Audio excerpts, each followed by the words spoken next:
Hi, this is Rabbi Orlofsky, and welcome to the Rabbi Orlofsky Show. And whether you're watching with our friends and producers over at Torah Anytime, or wherever you watch or listen to your podcast, as always, it is a delight to have you along for the experience.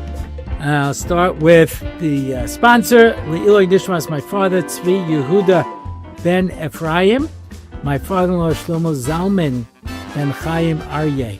A shout out to Aryeh Schmidt, who listens to your show, Number One Kosher Entertainment. Thank you. And I do appreciate that, I point out, because I've always felt that this podcast is unique in the sense that there are straight Torah podcasts, which is most of the material on Torah Anytime, where it's just shiurim, and then there are podcasts that are just mostly leitzonis, and I try to present Torah in an entertaining, fun way, and I mix in other things along the way, obviously, as I'm probably going to do today, because you all know that whatever's on my mind, I just say. Years ago, somebody said to me, I feel like every now and then you pause and you think, is this appropriate or not? And then you say it anyway, so I don't even know why you make that pause. And it's true. I just say whatever's in my mind. So, for example, now I am being distracted by the fact that I have just had my first root canal in my life. Turns out I had 2 cavities on either side of my tooth, and I had to do a root canal.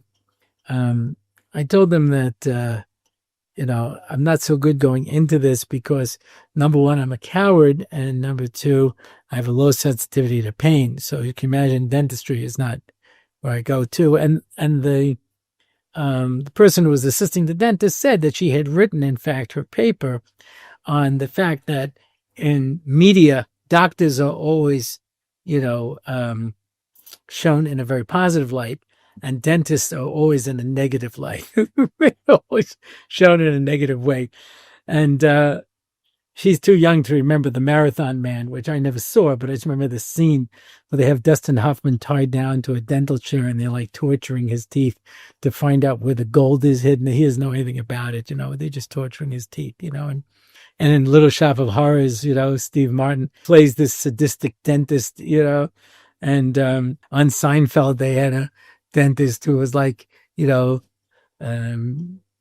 rough to him because he was upset at him. And I think, what else? King of Queens had a scene like that too. A lot of these things come up with dentists are like these psychopaths, which is unfortunate because, dental health is important.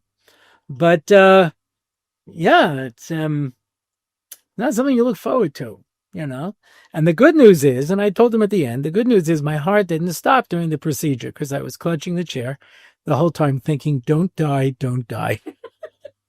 I have a heart condition. I have diabetes, and, I'm living on borrowed time anyway. So Baruch Hashem, that's all it would take is something like really a shock to my system, and that would be the end of it. But anyway, Baruch Hashem, I'm still alive. And I only have to go back 2 more times. One is to be fitted for the crown, and the next time is to put on the crown. And then we can deal with my other 4 cavities that apparently were not diagnosed. So, So I can't begin to tell you how thrilled I am about that. So I'm just sharing that with you. But I have the main thing I want to talk about today, but I'm going to get there in a roundabout fashion, which is my way. I tend to, go in a little circle till I get to the point that I actually want to make. I used to teach Parsha at a seminary, and it was on Friday morning. I was the only class on Friday morning. Nobody would come on Friday morning, and these girls came in half asleep, carrying these industrial strength coffees, and the sweatpants under the skirt look, like that. And it just like, and I had to, be entertaining enough that it was kedai for them to come. So I would always start with a joke, and wake them up a little bit. And then I would start building my questions, and I'd get to questions and questions and questions. Sometimes girls would suggest answers. Yeah.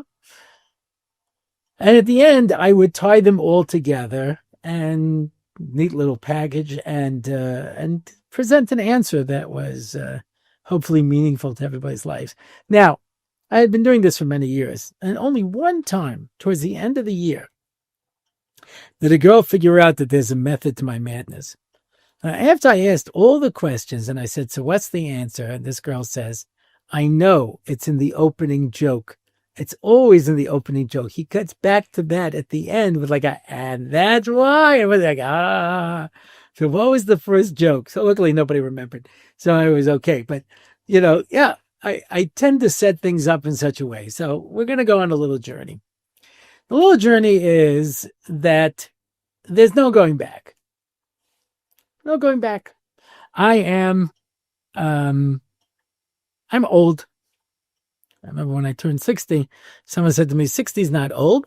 And I said, this is Beferish Mishnah and Pirkei Avos. That's not, disagrees with you. It says Shishim L'Zikna, right? 60 is old. Shivim L'Seva, 70, you're very old. Shmonim L'Gvura, basically, we're surprised you're still here. That's how Pirkei Avos describes. I know I'm old, Most of the references that I'm making, most of my audiences have no idea what I'm talking about. It's from so long ago. They don't understand all of these different references that I have. I remember the last time I spoke and my audience got all of my references. It was in Century City in Boca Raton, a retirement community. And they got every reference I mentioned over there. But most of my audiences don't know it, But I have enough credibility that they figure it must be funny even if they don't get it. And that's pretty good, yeah.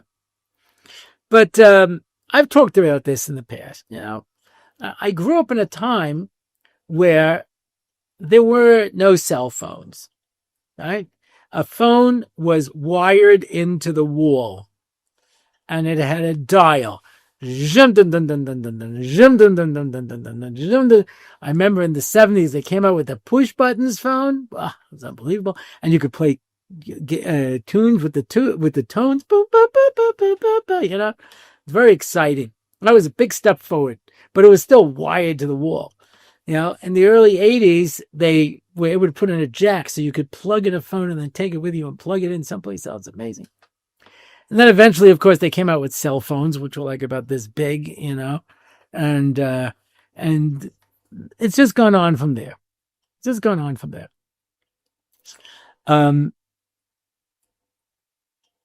this fellow, I don't have to mention his name.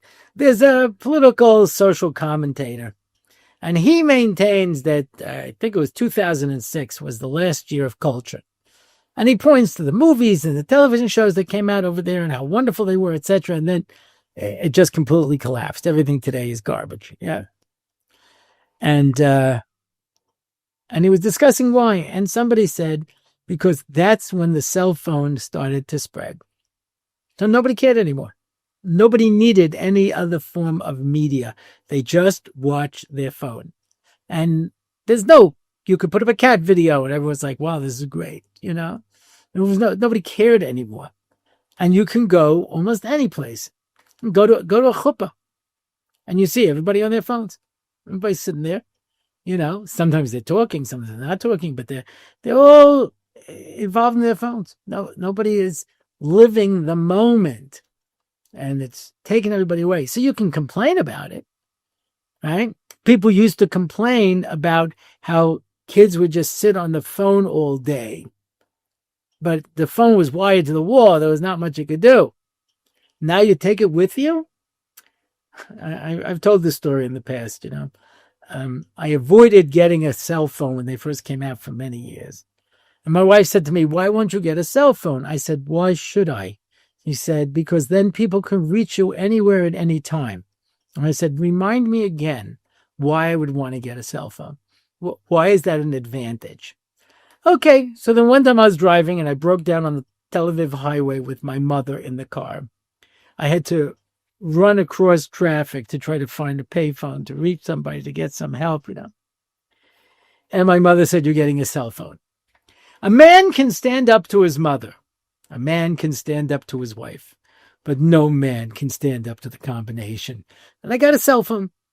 And as I look back now of the many years that I have a cell phone, I can honestly say that somewhere between 98 and 99% of the calls are unnecessary. I could have done all that from my phone at home. Yeah. Once in a while, do I need it? Yes. But do I need it to call up somebody and find directions? Do you ever see that one where the person says, I'll come out, and you see the person in the car itself and the person there waving, I'm here, oh, you're here, oh, In my day, you had a piece of paper and a pencil, and you wrote down the directions, and you managed to find it just fine. But today we can't do anything. I see these men shopping in the supermarket on the phone. I'm passing the oranges. I'm going to the apples. I'm passing the apples. I'm coming to the clementines. I'm passing the clement. We can't make a shopping list. Not be in constant contact. It hasn't made us better. Hasn't made us more effective. But you can complain about this from today to tomorrow. This is what people in my age group go. I remember when I was growing up. Nobody cares. Nobody wants to hear about it because there's no way to put the genie back in the bottle. I heard from somebody in Chinuch maybe 10 years ago. And he said to me, by the time the yeshivas get around to making a takana, they're already 3 generations of technology late. So I remember when the yeshivas made a takana, no one can bring music tapes. Tapes. Everybody had a MP3 player by that point. Nobody was listening to tapes. But it takes people a while to catch up. The technology changes so quickly. We had a whole episode on AI. AI is going to destroy the world as we know it completely. Completely. Because many, many jobs are going to be replaced by AI. And it's becoming cheaper and cheaper and cheaper. I know people write books. What do? They just take all of their recordings and they plug it into AI, and AI turns it into a book. They don't have to do anything. They'll write you a novel. They'll write you a Dvar Torah. They'll write you a shir. My son-in-law was at a Chanukah Masiba, and half of the guys who got up and gave Divrei Torah, they got it from AI. They said, give me a Dvar Torah, that's this, that's that, this is that, boom. There's a lot of positions that are going to be replaced. We don't need them anymore. It's going to be decimating to society in ways that we can't even begin to imagine. So someone did a study and they found that when they went to AI to diagnose whatever the problem was, it was better than what the doctors told them. They were able to draw upon more information. So obviously it's constantly evolving until it finally, the machines take over and subjugate us humans. But in the meantime, they still need us to maintain them. So that's fine. But the way technology is going, Elon Musk is developing a chip that you can put it into your brain. Let people who can't walk. Let the blind see. Let the deaf hear. That's what we are. I mean, you go back to where we were. It's impossible. You can't turn back the clock. Even though many people would argue it was a better world the way the world was back then. People, Rabbi Dovid Gottlieb tells the story. He says he was a professor in America, and he would go to speak in South Africa. He says you could not compare a South African university student to an American. He had so much smarter. He was able to concentrate so much more because they didn't have television in South Africa. He says once they got television, within a few years, they were exactly the same. They lost the ability to concentrate. They lost the ability to be able to focus. And it just destroys kids. Just destroys families, destroys everybody. It's, I remember seeing a scene. These 4 guys are sitting on the couch and they're all looking on their phones. And one of them said, there used to be a time when 4 friends would get together and they would talk to each other. One of them says, well, thanks to Steve Jobs, we don't have to do that anymore. Doesn't that say it all? I say it all right there. So we can complain. There's no going back. It's true. There's no going back. There was a world that was different that we lived in, and it was a different reality, and everything followed by a different set of rules. And now everything's changed, right? So I mentioned this, and I will share with you again. It's a personal thing. And I'm not trying to cast any aspersions or anything like that, but it's fresh in my mind. That's why you know me already. I share whatever is on my mind. It was just my wife's birthday. Now, my mother, Over Shalom, used to come for Sukkot, and she would stay in the Ramana Renaissance in Yerushalayim. She would take a suite on the top floor and build her own sukkah. And I would walk up those 14 flights and sleep in the sukkah, then come back down. I didn't want to use the Shabbos elevator. I was probably somewhere between 250, 300 pounds at that point in my life. It wasn't that easy. Walking was never one of my great strengths. And I have the fondest memories. So afterwards, from time to time, me and my wife would go away for a long weekend. So Thursday night, they had women's swim. So we would go, and she would go swimming, and, I would prepare one of my shiurim. And they usually had a milchig and a fleishik restaurant in the hotel. We would go and we would eat, and have supper, and get up in the morning, have a lovely breakfast, and then do something on Friday, and we'd have a very nice Shabbos, and it was absolutely delightful. So I booked the Renaissance for a long weekend. I haven't done it in many years, to be fair. And I get there, and they say, we don't have separate swimming anymore. I was absolutely shocked. I didn't check. I'd been going to the Ramada for 30 years. They always had separate swimming. Separate swimming anymore. So my wife went down to check, and there were men swimming the pool. So, we didn't do it. I mean, there used to be people who would just use the pool on ladies' nights, or men's nights, just to be able to have the swimming. I was very disappointed. They don't have a fleishik dinner anymore. They just have a milky restaurant. Thursday night, it was closed. I don't know why. It's just a sign up. The restaurant is closed. Okay. There was a fleishik meal going on downstairs. I saw a few people there. And the fellow at the door said, well, if you buy a ticket, you could come. I said to my wife, we'll buy a ticket. So we're up to the desk, and the chef comes up and says, no, it's for a group of 30 girls, and I made only enough, and nobody can go down there. I said, okay. Me and my wife went out someplace else for dinner. We came back. He says, any place I can get water? Just some water in the hotel. There's a vending machine downstairs. It wasn't working. I was really surprised. I don't mind telling you. I came to breakfast, and breakfast ends at 10. At 10:01, they cleared away everything. They were running around, taking away all the food, everything like that. They had somebody making eggs, but they used to have somebody making pancakes. Nothing like that anymore, I was really surprised. I was surprised. It's a 5-star hotel, Fine. Over Shabbos, I was surprised by a few things. I was surprised by the fact that they had the cheapest paper towels you could possibly imagine. Like you find sometimes in yeshivas where it takes 3 or 4 of them just to dry your hands.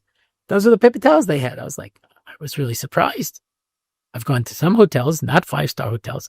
They have these thicker ones. Sometimes they have actually, little towels. And the food was not so good. They used to have a fancy chef. They used to have this. I don't know what happened. And I came back and I was so disappointed, not because the overall experience was so terrible. And I will tell you, just to give you an update, right? The Nov Kinneret, the food is not is not the Waldorf, but everything was good. I mean, over here they had a carving station. They were carving like a turkey and steak. It was dry as a rock. Over there the food is pretty good, pretty good. Yeah, and plentiful and very nice. And they extend the hours, and it was a very, very fine experience from top to bottom. I felt I was just surprised that you couldn't compare the experience to a 3-star hotel. Well, I'll be making a Pesach program. By the way, just for an update, they're still supposed to be having the meeting between the two different travel agencies so that they can work out the arrangement between them in order for us to begin starting the booking. I don't know. I don't know. If I had a hotel that was mostly empty last year and somebody wants to fill it up, I would try to close this deal really fast, but I'm not an Israeli. Anyway, so just as an update, but I'm pretty sure we're going to make this happen, and we're very excited. But, and I'm already, I have a list of demands. One of them is I'm changing the hours of breakfast, because Israelis, make breakfast from 7 to 10, and Americans don't get started that early. So I want them to move breakfast from 8 to 11. So that's one of my requirements. Yeah, I'll fight for you. But would it have been so bad if I didn't remember what it used to be? No, but you're used to it. Lahavdil, Elef Havdolos. When they put up the second base in Mikdash, it says that everybody cried. It says the old people cried because they remembered what the first base in Mikdash looked like, and they knew this was only a pale copy on a smaller scale. The young people who never saw a base of Mikdash was thrilled that there was a base of Mikdash. They didn't know any better. So, yeah, if you don't know what you're missing, then it's fine. You live in the reality where you are. Certainly when I was growing up. Born 1959, so I grew up in the 60s and 70s. So I didn't know what the 50s and the 40s were like. I heard about them. There was still plenty of people who romanticized them, but I knew nothing about it. I couldn't really relate to it, But there was an experience, and when you lose that experience, there's something, that hits you. Okay. What is all this an introduction to? There was a Asifas Tefillah that took place in Yerushalayim. Hundreds of thousands of people. How many hundred thousands of people? I don't know. I know that the Poskim said you could make the bracha when you see 600,000 Jews. So obviously they must have had evidence, because Safik bracha is a hakel. They wouldn't have made the bracha unless they were sure that they had that many. I don't know how many were there exactly. Can't believe anything the media says. And I was shocked by the headlines that came out afterwards. I think it was the AP or one of these news agencies that says, ultra-Orthodox Jews protest against the draft. It wasn't a protest. It was a tefillah. It was people davening. Yeah. Yair Lapid, I saw his quote. You didn't see any quotes from Haredim in the secular press or the Jewish press, because nobody really cares what they think.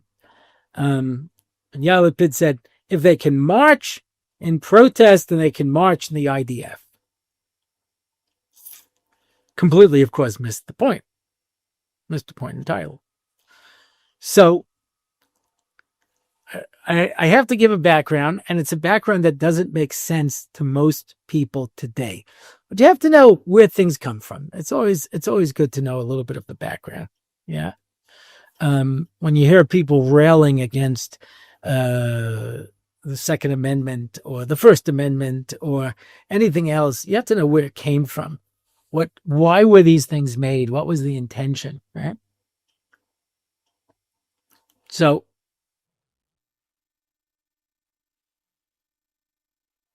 the Brisker Rav made a statement, which I say today is very hard to understand. It's not that the Zionists wanted to build a state and in the process destroy Judaism. They wanted to destroy Judaism, and they felt the best way to do it was to make a state. Now, it's very hard for us to understand today, because nobody ever reads Herzl. Herzl said the reason there's a problem is because the Jews are separate. And his idea to stop anti-Semitism was all the Jews should give up Judaism and intermarry. That's what he writes.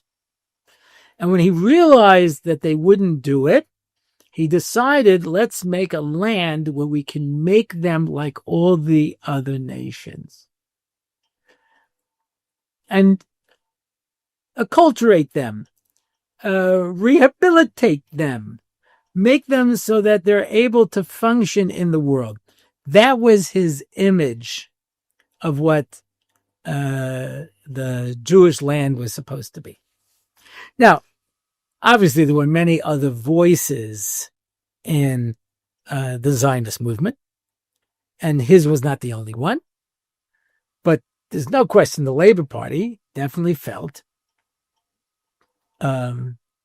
hostile to Judaism. There were anti-religious kibbutzim. There were Sephardim who, when they came across in the 50s, were put on these kibbutzim, and if they were caught davening, they were beaten. This is documented. Right? These are facts.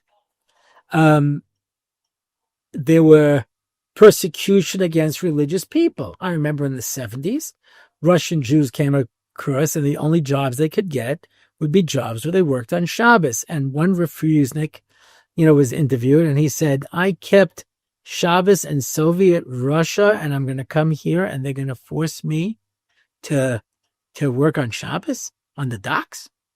Yeah. So some of them are ambivalent, and some of them are hostile. All right. As the years passed, there were less and less people who were outwardly hostile. There are still a vocal minority, but they do not represent the majority. Yeah. The majority of Israel, poll after poll shows, is either religious or Masorati, traditional. But the people who are anti have a tremendous amount of power. They have the organs of government under their control. The most powerful one is the Supreme Court. Now, if you're a nice American like me, you hear the Supreme Court and you think, well, it's like the Supreme Court in America. Not a chance.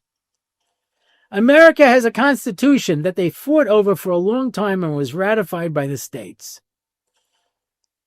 And there's three branches of government. There's the executive, that's the president and what he can do. There's Congress and what they can do. And there's the Supreme Court. The Supreme Court is just there to decide whether or not a law violates the Constitution. That's it. They're not supposed to do any more. There have been activist courts wherein they actually worked to legislate from the Supreme Court, but even they had to work within certain boundaries. The Israeli Supreme Court has no boundaries. It was Chief Justice Barak who said, everything is judicial. We can decide anything. And they built into their law what's called the reasonableness clause, which means any law you pass, anything you do, the Supreme Court can decide whether or not they think it's reasonable, and if they don't think it's reasonable, they can cancel it. So, Netanyahu has someone in his government that he appointed, and then he wants to fire him, and the person goes to the Supreme Court, and the Supreme Court says, we don't think it's reasonable for you to fire this guy. Netanyahu says, I have the right. I appointed him. He's part of my government. Yeah, we decided it's not reasonable. A city decided we're going to build a shul or a yeshiva over here. The city. Supreme Court says, no, we don't think it's reasonable to build a shul here. Says, but it's our city. We decide the zoning. Nah, we decided. And they can do anything they want. It's insane. It's absolutely insane. And so when Netanyahu tried to pass the law, people came out on the streets and they demonstrated. A friend of mine went to one of them and said, you said you're demonstrating for democracy, but this is completely undemocratic. They do whatever they want. They weren't elected. And the guy says, I know, but this is our last chance. We know that the religious and the right wing are the majority of the country. Our only hope is the Supreme Court so we can get them to stop doing what the rest of the country wants. And they go out and demonstrate as if it's for democracy. So there are people who are anti-religious, sometimes almost pathological. I don't even know another word for it.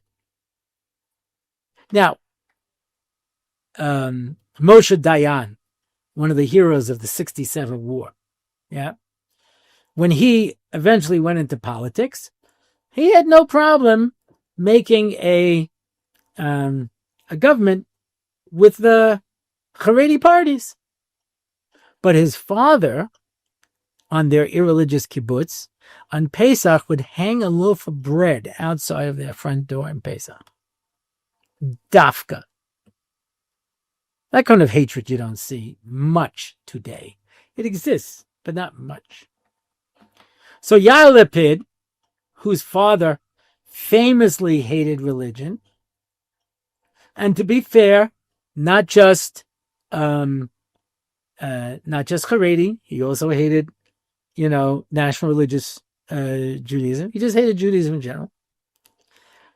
He would say some of the most amazing things. The whole Shinoi party, their whole platform was, we hate the religious.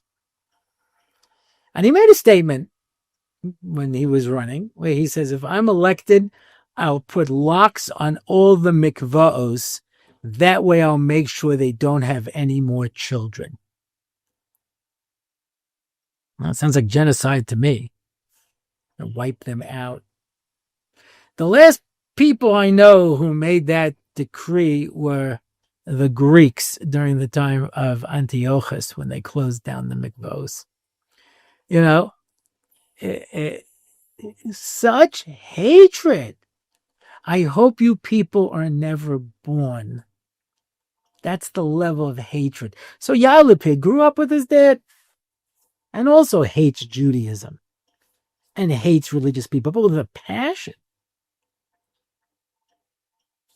So the Supreme Court said, no more arrangement. From the time the country started, since there was a very large population of religious Jews who were here before the Zionists got here, so Ben-Gurion understood that if he was going to make a government, he's going to have to come to some kind of arrangement with them. I'm not going to be able to force them.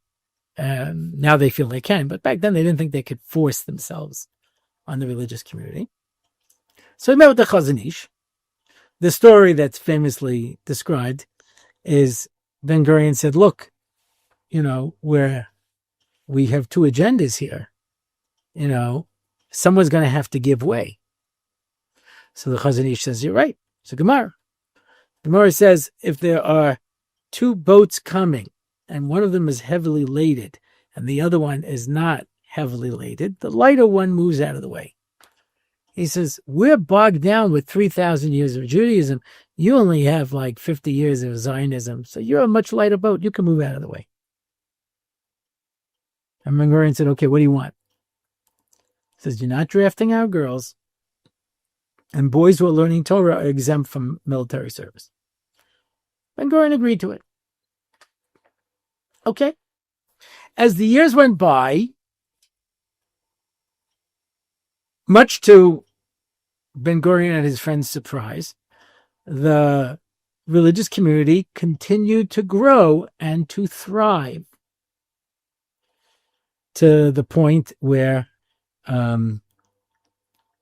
Ben-Gurion was so surprised he once went to Meir Sharm and he says, we're going to preserve this as a museum so people can see what Jews once looked like.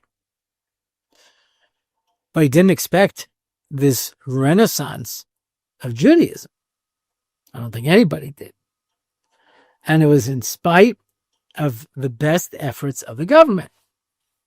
You'll no doubt recall when I had the founder of Shuvu on my show, and he described how secular Israelis are coming to him, begging for him to open shuvu schools for them, not just for the Russians, because they also want their kids to learn about Judaism, and they're not learning it in public schools. So the Supreme Court says, okay, no more arrangements. Now, Netanyahu and his government and every government has tried to come up with an arrangement wherein the yeshiva guys can continue to learn Torah so that we don't reach the national crisis. Well, the Supreme Court pushed that national crisis and said, okay, all-out war. So a yeshiva boy is sitting shiva for his father, and the army comes and drags him out of his house and throws him in jail. And another guy is at his Sheva Brachos, and they drag him out and they throw him in jail. And another guy who was attacked went to the police to file a complaint, and they arrested him and threw him in jail. And a boy was sitting and learning in yeshiva, and they dragged him out and threw him in jail. So how long do you think this is going to go on? How long is this reign of terror going to exist? Yeah. So the yeshiva community finally said, look, we had enough. We don't have the political power to change the situation, obviously. So we're all going to come together and do what Jews in times of crisis always do. We're going to daven. And whether there was 600 or 700 or 1 million people, to me, it makes no difference. Hundreds of thousands of Jews came out. There were no political speeches. It was just davening. Ashkenazim davening, Hasidim davening, Sephardim davening, crying out to HaKadosh Baruch Hu to let Judaism live. Because throughout history, Jews have always believed the Talmud Torah Keneged Kulam.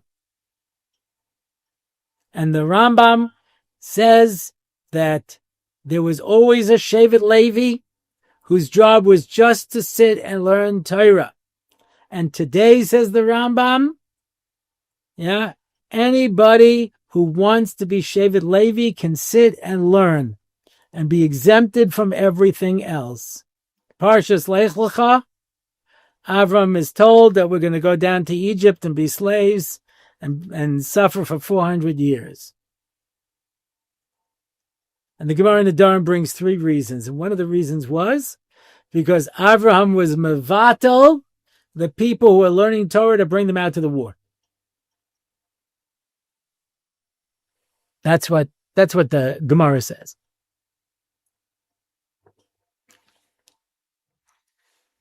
So Yair Lapid for sure missed the point. The point is not whether or not they could march in the army. Of course they could march in the army. Nobody's suggesting that the boys who are learning Torah are handicapped. Nobody is suggesting that they are incompetent. All we're saying is what Jews have said for millennia. People who are learning Torah protect the Jewish people. Period. When Sancheriv and the Assyrians were besieging Yerushalayim, says the Gemara, Chizkiyahu HaMelech went around and put a sword in front of every base medrash and said, anyone who stops learning will be put to the death with this sword. Because what will save us are the people learning Torah.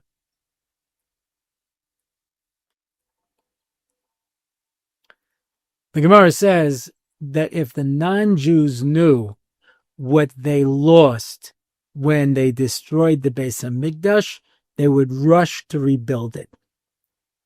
But they don't know. Obviously, they don't know. And if the state of Israel knew what they would lose if the Jews stopped learning Torah, they would do everything they could to support them. But this is this has nothing to do with anything other than. And so here's the argument. We play with emotions. Emotions always work. My son is out there risking his life and yours isn't. Okay. So first of all, most of the army is not in combat. I have 3 son-in-laws who went to the army. The one who was in combat was called up. The other 2 were not. Because most of the army is not in combat.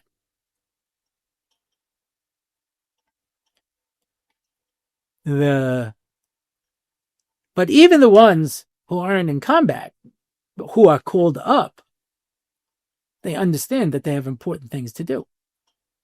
So there's a bunker in Tel Aviv where there are people who read satellite images, and they have a very important role to play. They're not risking their lives. They're very safe. They're in a bunker. They're under Tel Aviv. Not going to get hit by any missiles. They're reading satellite images. Nobody calls them a traitor. No one calls them a coward. No one calls them a dodger because they understand they're doing something important. What Yair Lapid and the shrinking number of people like him don't understand is that people who are learning Torah are also doing something essential. We went into Iran and we blew up their missiles, we blew up their scientists, we blew up their installations. We didn't lose any people. You usually lose people in a war. I remember during the Second Intifada, when there were many terrorist attacks going off and people were not getting killed. And there were all these missiles coming in from Gaza and people weren't getting killed. And one of the people in the government, not a religious person, one of the people in charge of civil defense, whatever, they asked him, how do you explain this? And he said, Avinu Shebashamayim. Our Father in heaven, there is no reason b'derech hateva that we shouldn't have mass casualties. And I mentioned this. Shmini Atzeres was an unbelievable tragedy. But had the Hezbollah shot their missiles at the same time, which were a lot better than the Gaza ones, and Iran would have shot their missiles, and Syria would have shot their missiles, and Yemen would have shot their missiles, and there would have been an uprising in Yehuda and Shomron, the West Bank, I don't know if we would have survived that.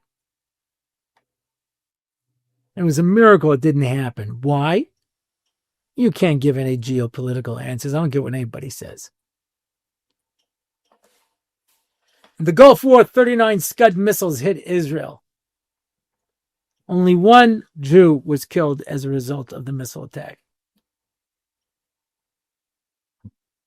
In case you think a Scud is a joke, one of them fell in Saudi Arabia and killed 27 servicemen. These are not jokes. Buildings were being blown up and people weren't getting killed.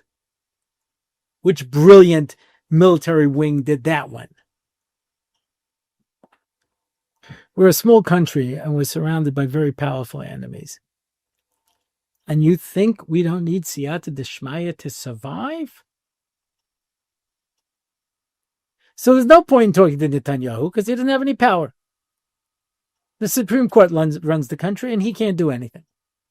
Nobody can do anything. Not unless they get rid of the Supreme Court. As long as they're around, they can do anything they want to anybody they want without anything to answer to. It's a dictatorship. Don't let anyone tell you otherwise. Israel is not a democracy. It is a judicial dictatorship. And the Supreme Court does whatever they want, regardless of the will of the people. Otherwise, we would have come to some arrangement already. But they don't want an arrangement. They want to persecute religious Jews, drag them out of a house of Shiva while they're sitting Shiva for their father. They want that. They enjoy that. They get a glee from that. They want to see mass yeshiva bachrim dragged out of yeshiva by the police and thrown into prison. That makes them happy. A small percentage, but they're the ones who have the power.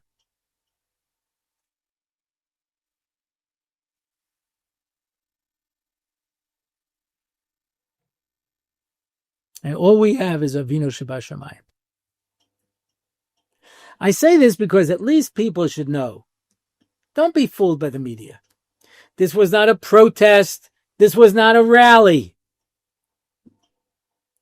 This was a Atzeres Tefillah, where people cried out. So I saw in the Jerusalem Post, they said, oh, some reporter, some kids threw something at him. Great. There's 700,000 people and 3 idiots did something. And that's your story. That's your story. Because you hate us so much.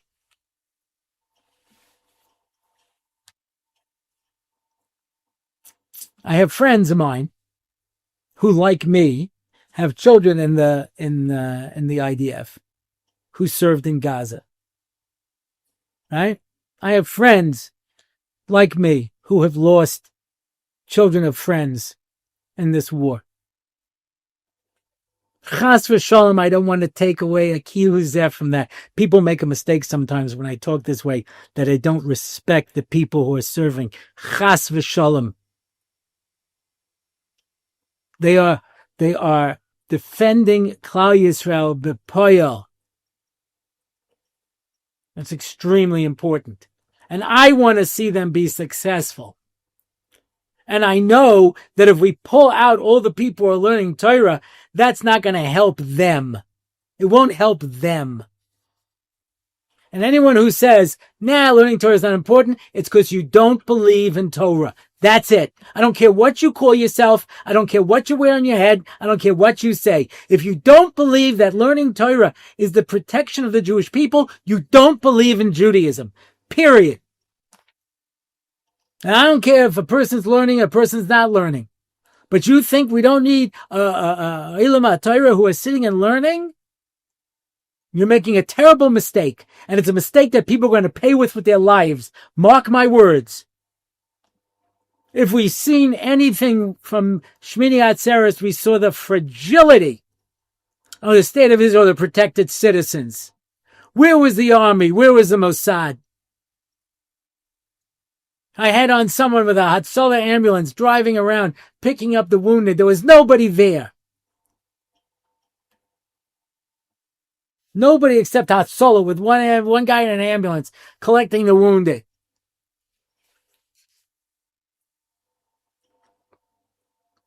At the end of the 6-day war, there was a big parade in Yerushalayim with a banner, Yisrael B'tach B'tzal. In the words of Dr. Phil, how's that working for you? Anyway, I say this only because, not because I want to get political. It's not that. It's the opposite of political. People learning Torah should be a priority for everybody. I've mentioned this before, more than once. I had the schus that my parents sent me to the Hebrew Academy of Nassau County, Rabbi Meir Findel, who built this island of Torah in Long Island, and because of that, thousands and thousands of families are from today, including mine. And I saw his son, Dov Findel, who's a Rosh Yeshiva in Sderot, who's been going through the missile attacks for years from Gaza, said, this Yom Tefillah is not just for the Charedim. Everybody who got, I have a Hesed Yeshiva. Everybody who cares about Torah should be davening that Torah is not destroyed. And anybody who doesn't care about Torah, let's just pray that HaKadosh Baruch Hu has mercy on the Jewish people in spite of that. So I don't mean to come across so harif. It's just when I look at these headlines and I say, how could you miss the point? This is a rally. This is a protest. This is a tefillah. And we have no one. Avinu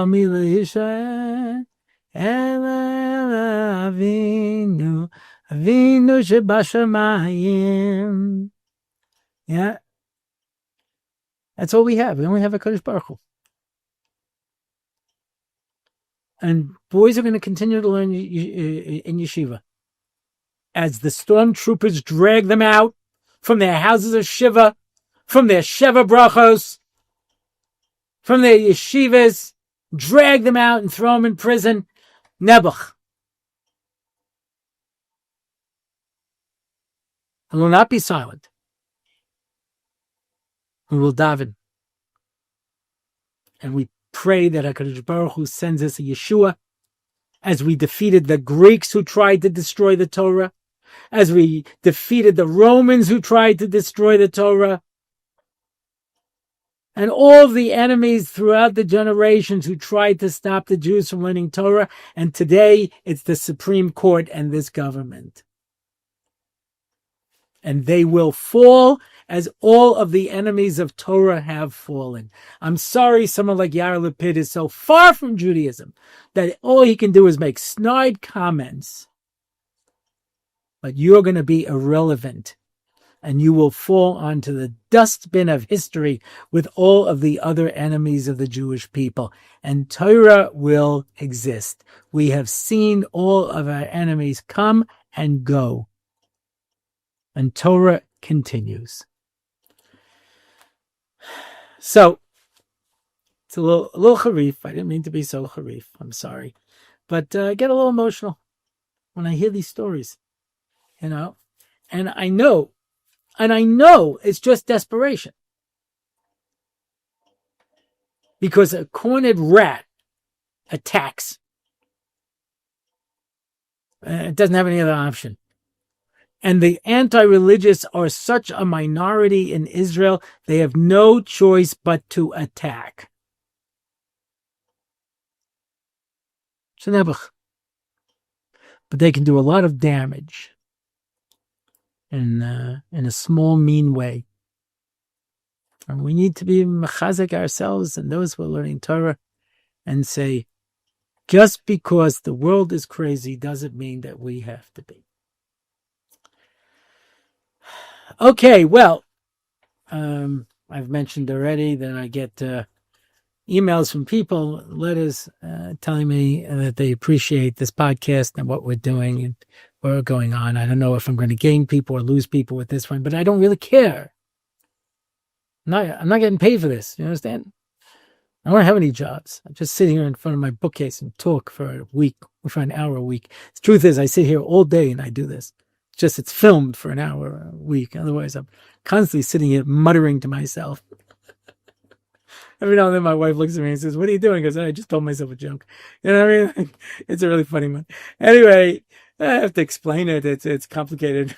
I get a lot of references. But I know people get a chizik from this show. And my producer, Ari, has been sending me comments. Hi, Rabbi Orlofsky. My wife and I listen and watch the shiurim all the time. We really enjoy them. We laugh through all the jokes, even when we don't understand them. Yeah. Thank you for the wonderful content and for making Torah learning so entertaining. That is the goal. Yeah. And whatever it is, it's got to be enjoyable. Torah has to be something that I enjoy, that I want to do. In the old days, when I had cassettes, I would meet parents who would say, I have a kid who went off the derech, but he listens to your tapes because he said they're funnier than the comedy tapes. I said, I'll take it. That's good enough. If a person can watch this show, listen to my shiurim, and walk away and say, I feel good about the fact that I'm a frum Jew, then we've done something worthwhile. And I thank you for giving me your time. And that's it for this week. You could go to my website, RabbiOrlofsky.com. You can sponsor an episode, sponsor Parsha and 5. We had a sponsor of Parsha and 5. We don't have it anymore, so these opportunities are open. You can sponsor the new question and answer series that has just started. You may have seen a number of them posted. We can sign up for one of my online shiurim, the Daf Yomi, or the Monday Mesilas Yesharim, or the Sunday Tefillah class.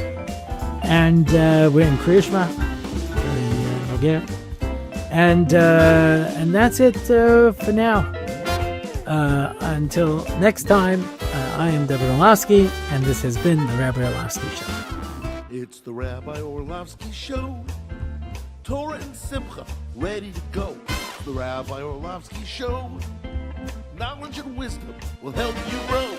Lots of fun in every episode. And we don't have to rhyme. No, we don't. It's the Rabbi Orlofsky Show on RabbiOrlofsky.com. Torah, anytime, YouTube and more. It's the Rabbi Orlofsky Show. Torah and Simcha, ready to go. It's the Rabbi Orlofsky Show. Till next time, till we meet again. It's the Rabbi Orlofsky Show. It's the Rabbi Orlofsky Show. It's the Rabbi Orlofsky